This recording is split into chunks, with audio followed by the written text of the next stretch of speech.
Hello, everyone. Welcome back to another episode of CRNA School Prep Academy podcast. I'm your host, Jenny Fennell and CRNA. It's so nice to see you back.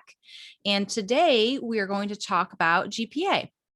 So this is a very common fear that I hear from students all the time about either my GPA is not high enough, I'm not smart enough to do this. And I'm here to tell you that even 4.0 students also struggle with anesthesia school. It's not really about how well you've done in the past, because anesthesia school is really kind of its own unique beast, if you will. So it really does not matter what your previous GPA track record was. Now, that being said, what matters more to the program, and the reason why they look at GPA is because historically, if you have scored low, I don't believe that means that you're not capable of CRNA school, but one thing it could indicate is how much effort are you willing to put into your studies? And essentially, do you have a good study technique figured out? Because those are two essential things that you definitely need to have when you start anesthesia school. And so they do essentially judge you by your GPA. There have been plenty of candidates who have had a lower GPA on the standard. Let's just say I just had a SRNA who was on a Q&A panel who had a 2.8.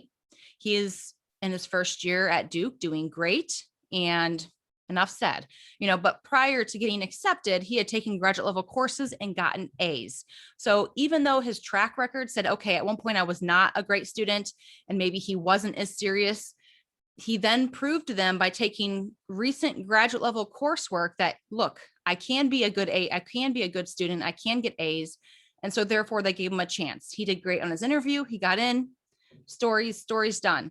So again, I don't want you to worry about your academic past as much, but what I will say is if you do have a lower GPA, odds are you will face more rejection.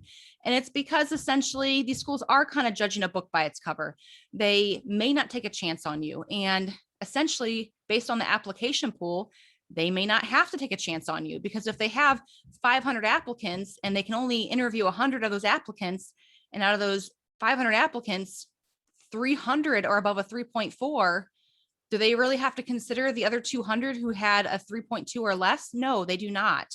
So unless they see something or maybe even know you from you reaching out, going to open houses, job shadowing, they may not even know to give you the time of day for an interview if your GPA is less than what they consider kind of their standard benchmark. And again, all these schools are looking at statistics, meaning out of all their students who pass boards, what's their GPA? And I mean, not just pass boards, but pass boards on the first attempt. So they're looking at statistics, and statistically, students who have a higher GPA, typically right around a 3.4, 3.5, are typically the ones who are still able to pass boards on the first time when compared to people who have a lower GPA history. That's not always true. I know it's not true. I've seen it be untrue time and time again.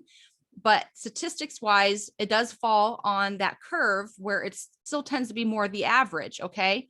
So these schools are looking at that because they're taking a chance on you. They need to keep their doors open for everyone else. And if their programs board passing rates fall below a certain percentage, they could lose their accreditation. Okay.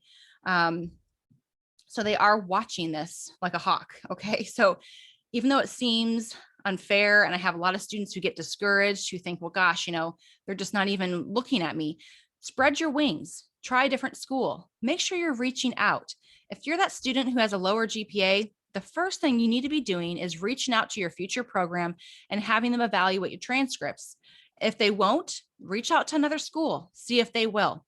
Okay. And again, if they still won't, that's where we come into play. I have a faculty member, Richard Wilson, a friend of mine, who does transcript reviews for our students of CRNA School Prep Academy. He's a faculty member. Again, he does this all the time for students reaching out for his school. So he's very well versed in what he needs to give you as far as feedback. And I always encourage you to reach out to your future program initially, because you never know. All they could say is no, but it's definitely worth asking. But I never want you to feel like you're left without help. So again, CRNA School Prep Academy is here to help you if that is your case. But again, people who have a lower GPA, and I would say lower than a 3.3, tend to be the ones who face more rejection from interviews. Okay. It doesn't mean that you're not cut out for this. It doesn't mean that you're not qualified. It doesn't mean that you're not going to be a great CRNA someday. It means you need to reach out to your school and be, I guess, more aware that you're going to face more rejection with that GPA than other people would for an interview. But a 4.0 student gets rejected all the time. I'm telling you, just because you're a 4.0 and you get an interview does not mean you're going to get accepted. And so, yes, GPA can play into whether you get that interview, which is half the battle, right? But if you're being proactive, if you're reaching out to the program director, if you're going to the open houses, if you're taking to heart all the advice they're giving you, meaning if they tell you to take X, Y, and Z, do X, Y, and Z, do X, Y, and Z, take X, Y, and Z. If you don't, well, I mean, can you really argue if they're not going to give you a chance? No, you have to really take all their advice and not just take it halfway. You have to 110% do what they ask you to do. Otherwise, they don't have to give you the time of day. Most of the time, if they tell you to do X, Y, and Z, and you do X, Y, and Z, they're more likely to give you a shot when you do apply and hopefully interview. And then the key with that is you really want to knock their socks off with the interview. Okay. Again, students get in all the time with a lower GPA. It does happen. Is it the average? No, but it doesn't mean it doesn't happen. And I'm not here to unencourage any of you guys from applying, because plenty of good CRNAs have had low GPAs. It doesn't mean they're bad CRNAs. I personally don't believe in standardized tests like the GRE. And a lot of schools luckily are going away from it. And I think that's great. Some schools are going away from it to a certain degree, meaning maybe they're only doing the GRE if their GPA is, say, less than a 3.3, or sometimes they're cut off to 3.4, sometimes they're cut off to 3.2. So it just depends on the school. But a GRE isn't necessarily a good predictor of future success. So keep all of that in mind going forward when I'm going to go over this with you guys. Okay. So a 4.0 student can struggle just as much as someone who goes in anesthesia school with a 3.2. Okay. Because school is going to be hard. It's not that the material itself is going to be so unbelievably crazy. I mean, don't get me wrong, it's not easy, but it's just the amount of information that is somewhat challenging that they throw at you at once that really makes it hard. So again, a 4.0 student can struggle if they're not good at time management, and if they've kind of coasted through their undergrad, just doing bare minimum, but still getting A's, they're going to struggle in grad school. Okay. But you being a 3.2 student who maybe has had to find other ways to work really hard and to still get the B's and hopefully an A occasionally, you may be a little bit more grittier. You may be able to overcome that stress workload that's going to be thrown on your shoulders because you're used to working extra hard to pull those grades. Okay. So you can't say someone with a 4.0 is going to coast through anesthesia school. It just doesn't happen. It's challenging for everyone who enters the program, no matter what your previous GPA was. And so when they're interviewing you, a lot of schools are looking for other factors other than GPA. They're looking for grit, discipline, adaptability, flexibility, resilience. They're looking for those key characteristics. You have to be the whole package. So I'm going to preface all of this GPA talk with GPA is not everything. I can't tell you how many times to get students who have like a 3.9 and we're like, what else can I do to get up to a 4.0 so I can get in? And I'm like, just stop.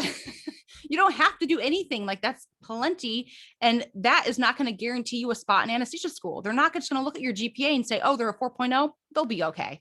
They're not going to do that. They're going to look and see, are they involved in their community? Are they a leader in their community? Have they done any research? What's their ICU experience like? Are they precepting? Are they charging? How high acuity, how sick of patients have they taken care of? And can they express their critical care knowledge in the interview?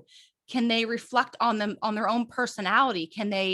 Are they getting defensive when they don't know something? Can we push them to their breaking point to where maybe they cry or get so flustered they hyperventilate in the middle of the interview?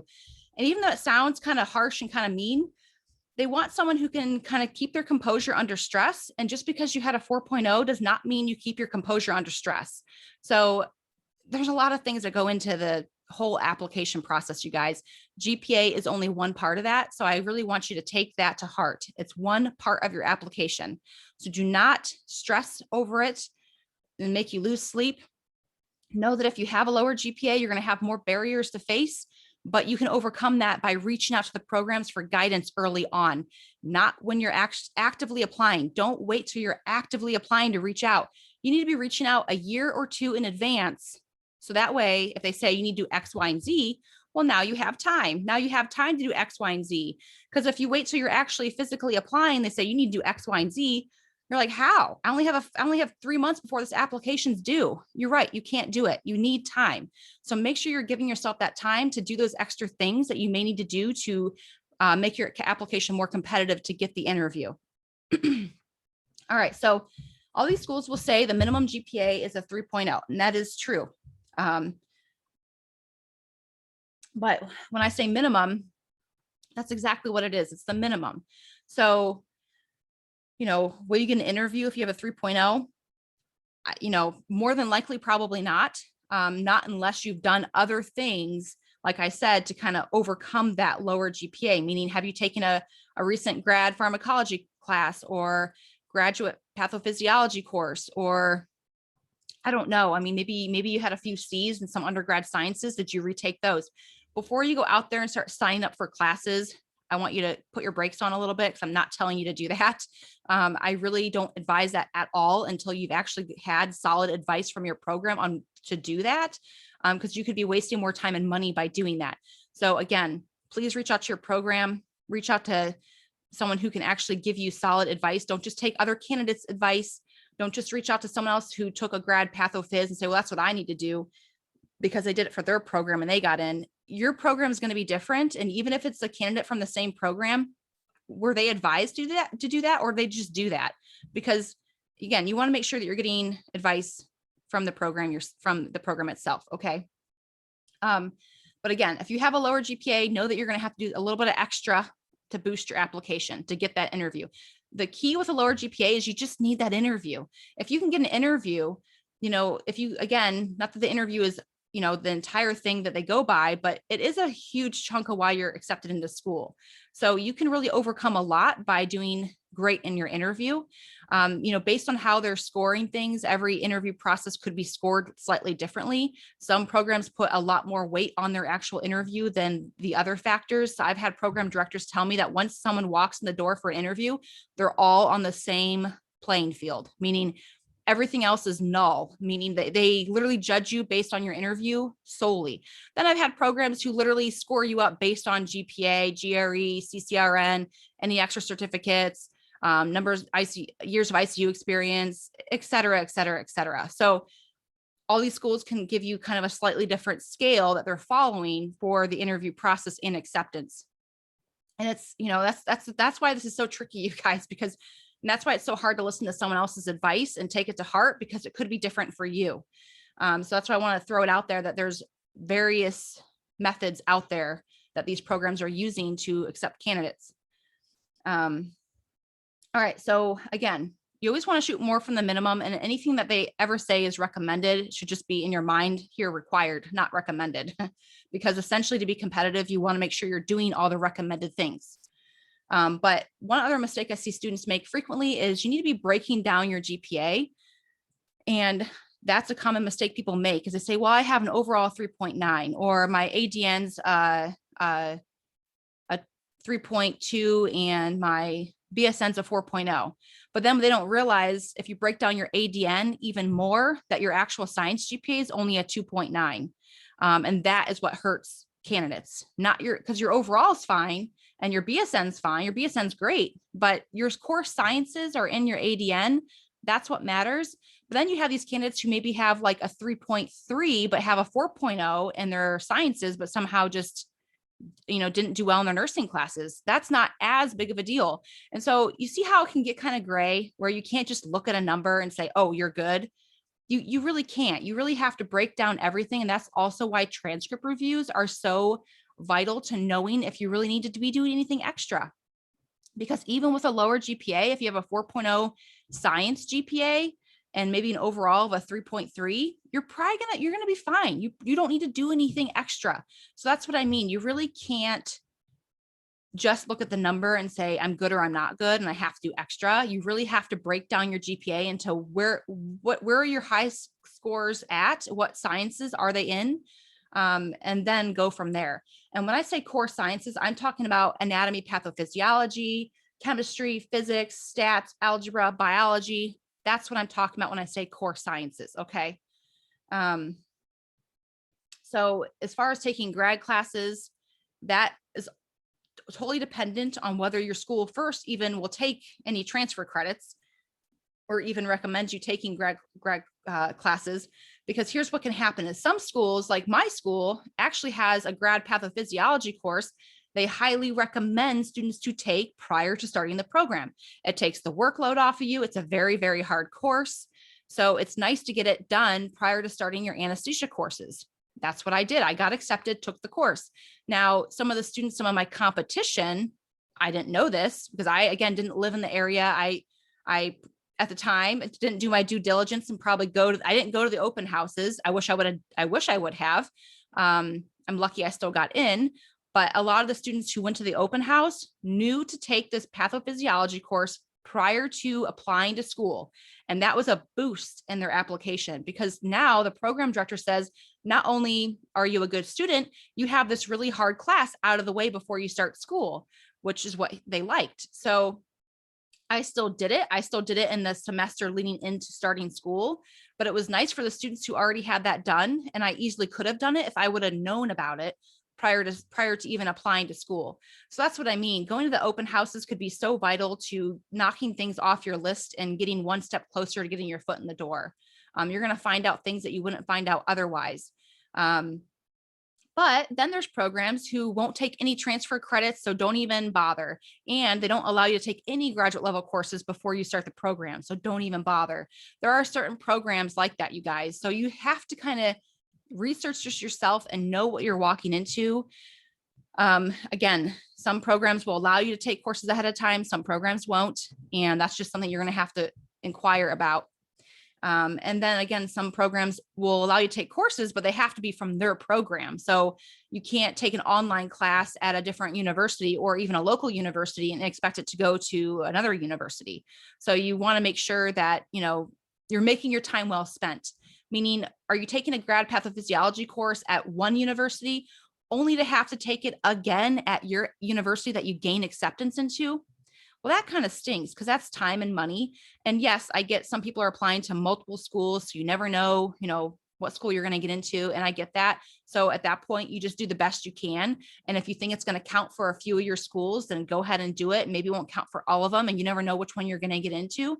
But what if you're lucky and you get accepted to multiple schools and now you have a choice?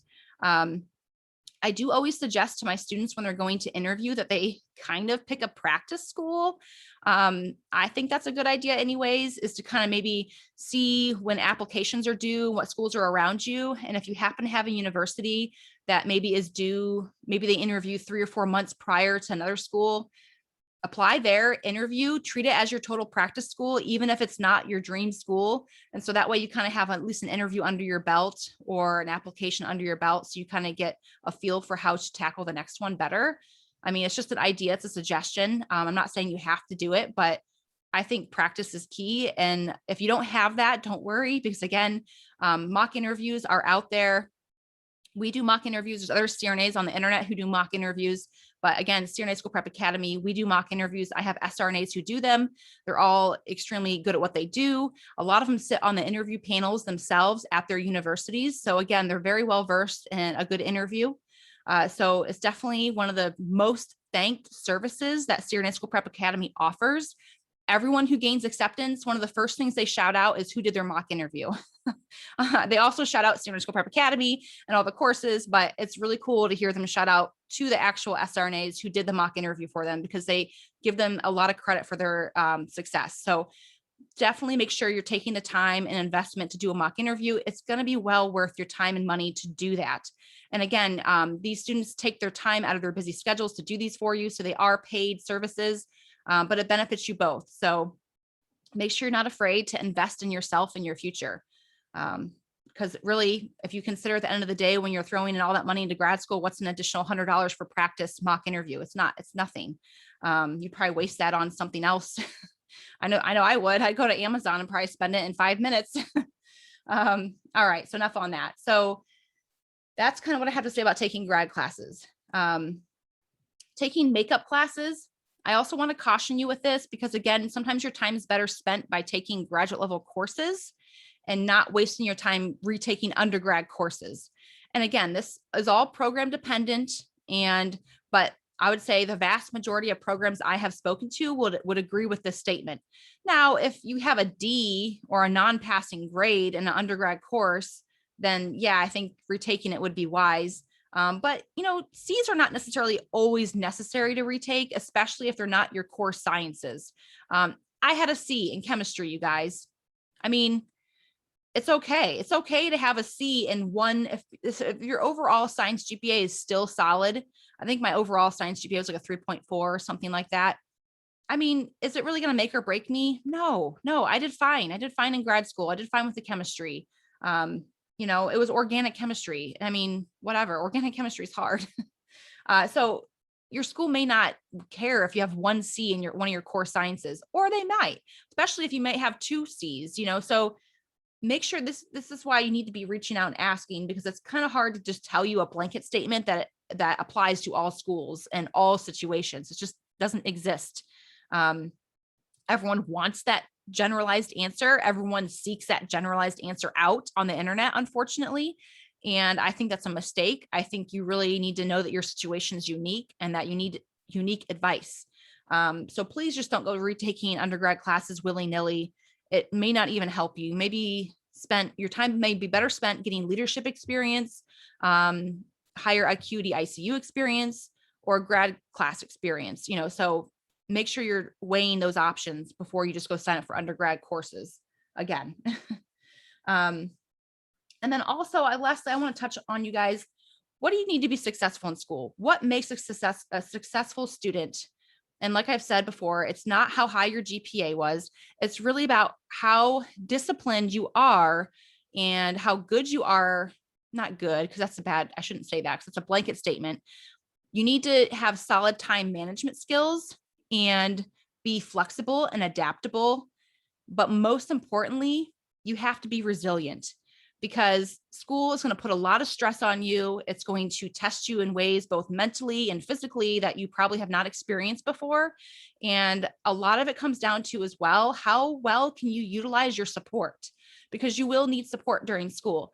You will need, whether it's a friend, a family, you need someone to support you.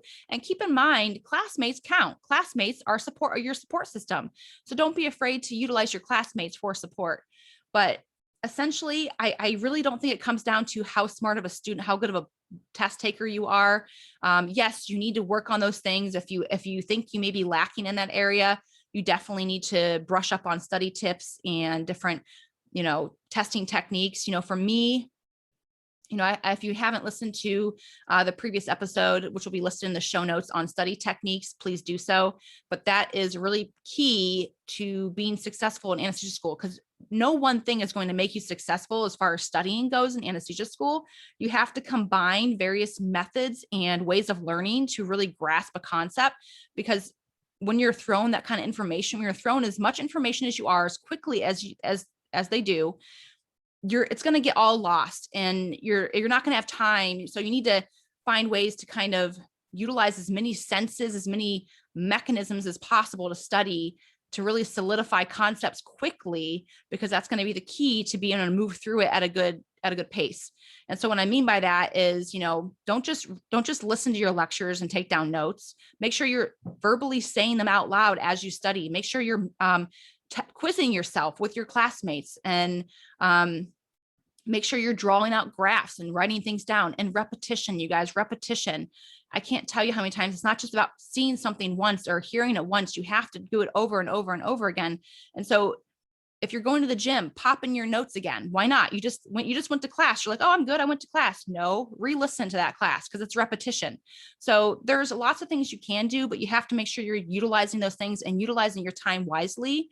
That's really key. And don't get me wrong, you can take breaks, you can relax. I'm not saying that there's no breaks. There is definitely time to relax. But if you organize and structure your day well, you're going to find time to relax. If you don't organize and structure your day well, you're going to feel like you're on a hamster wheel, running and running and running, and you can't ever get off. Okay. So you want to make sure that, again, time management is key. Having a good space to sit and study, be quiet, not be disturbed. Make sure your loved ones and, friends around you know what you're going through, so they leave you alone and they don't get offended when you say, hey, leave me alone. Make sure you're telling them, like, this is the expectation going forward for the next 3 years. And I'm sorry, but it is what it is. And hopefully they're respectful of that. And the people who aren't, don't give them the time of day. I'm sorry. I hate to say that, and sometimes that really stinks, especially if it's someone who's really close to you now. If they're not going to be supportive, you have to distance yourself, because you cannot be brought down with negativity during school. You're already going to be faced with enough challenges. You really need someone who can be positive with you, who can be supportive for you. And if someone is not, even if it's someone you're really close with now, I just encourage you to give that space, maybe create that space so you don't have as much involvement with them during that time in school. It doesn't mean that it's always going to be that way, but it could save you. I mean, if you're at a breaking point in school and they put you over that breaking point because they're not supportive and helpful and encouraging to you, it could push you over the edge. So please don't let that happen. Try to come to that realization now before you start school, that maybe this person isn't the best person to have in my life all the time during school. Or maybe there's some way we can create some space, or maybe we could do therapy together. Maybe we can sit down and talk this out. And if they're not going to be supportive, maybe we can start, again, get a therapist involved, or whatever it takes to get it so you're in a good position going forward. Most of the students who have issues in school, and I think it's not because they're not smart enough, it's not because they can't do it, it's not because of any of that. Usually it's because it's compounding factors, meaning they had some major life event happen, or several life events that kind of went in a row that pushed them over that breaking point without having a good system in place for support. So that's what I see, unfortunately, sometimes. And so I want to warn you now, not to scare you, but so you can be proactive about it. But I hope you guys found this useful. Again, GPA is not everything. Some schools average is a 3.7 GPA. Some schools average for acceptance is a 3.4. I encourage you to find that kind of information out prior to starting. I also encourage you to ask for their student handbook ahead of time. I mean, why not? I would say most students don't even ever read the handbook, and that's a mistake. But ask for the handbook before you even apply to the school. I mean, I don't foresee them telling you no. And most of these handbooks, these student handbooks, you can actually Google and find online, by the way, because I have. So see if you can find it online, and that way you can kind of know their grading scale. Some of these schools, 80% and up is passing. Some allow 1C, some allow 2Cs. Some have an 87% passing rate, and if you get any C's, you're done. So knowing this prior to starting school, I think, is really key to your success, especially if you tend to be that student who's on the lower GPA side. If they have no leeway in getting C's and no remediation, and their cutoff is an 87%, and if you have the choice between that school and another school, I think it's something to think about. I really do. So I encourage you to know the student handbook ahead of time, know their grading scale, know their policies on that. But yeah, so I hope you guys have a good rest of your day, and thank you so much for tuning in.